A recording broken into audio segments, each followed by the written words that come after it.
Hello once again, Jose Rodriguez here. We're going to cover one of the videos that I had on that list of 10. I hope I can do them all in the next week or so. You ever wonder what paper you should be using for a particular style image? I talked about this in my recent live stream, and it all depends. There are so many surfaces in paper-based colors, and that's just not really a color cast, but sort of like a feel that they provide you. Some papers are very cold looking. In other words, they have a very slightly bluish look to the white base coat. Some of them are perfectly neutral. Some of them are very, very white, almost fluorescent in brilliance.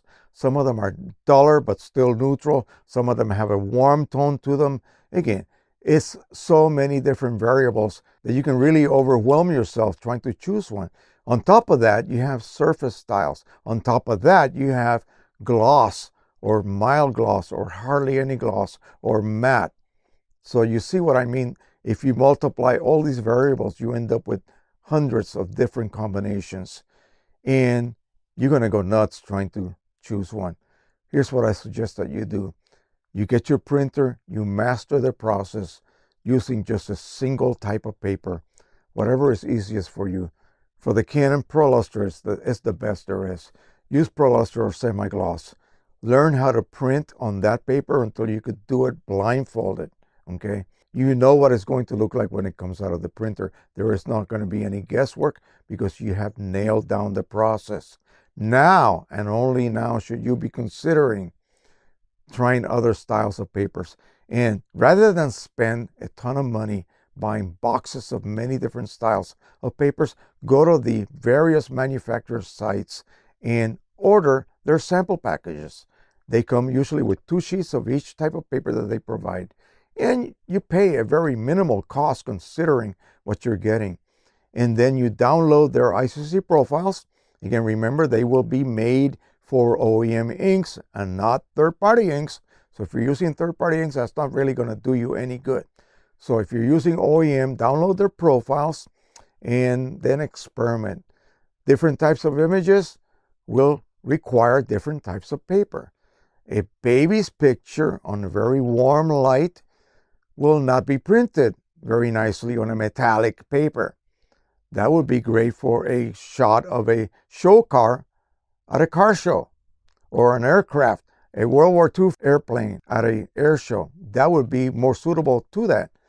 A baby's portrait should be printed on a warm base, maybe slightly rough texture, matte fine art paper.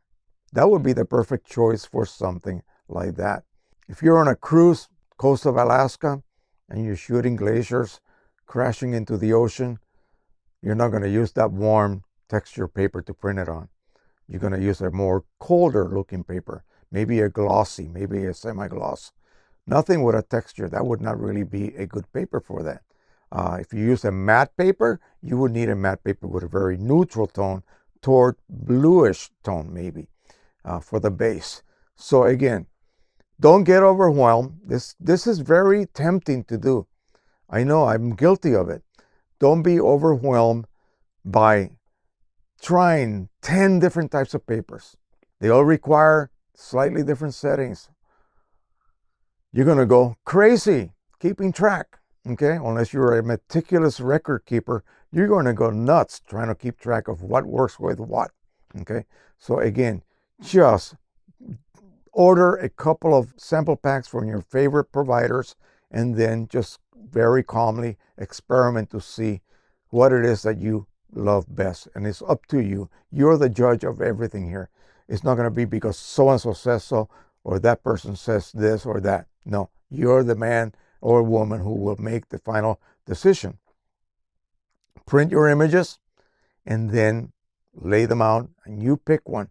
Sure, you can have a third-party discussion with someone else, but again, ultimately, it's your choice.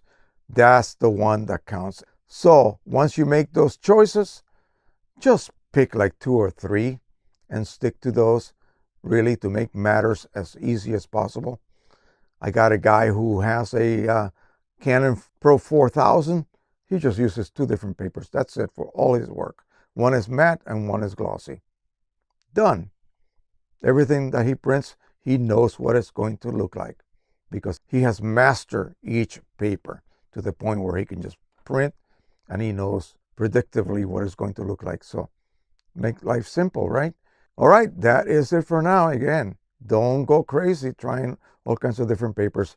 Just pick a few that really, really grab you emotionally and visually and works with your images. Not someone else's images, but yours. All right, thank you so much. Don't forget to subscribe, like, and share. Join the Facebook group. Okay, it's growing quickly. And of course, as always, bye-bye, everyone.